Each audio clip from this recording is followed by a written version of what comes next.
We will be showing you how to delete your account using the LinkedIn app on an iPhone, but the process is very similar on the desktop site.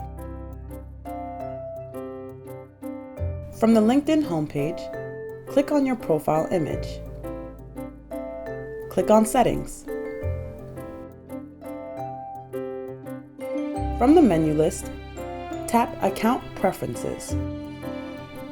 Scroll down until you find Account Management.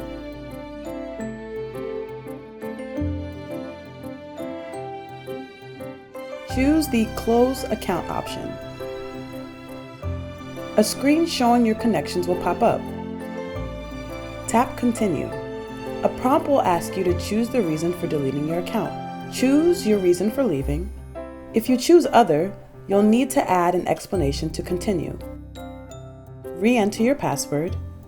Select whether you like to keep receiving email communications. And then finally, click Close Account.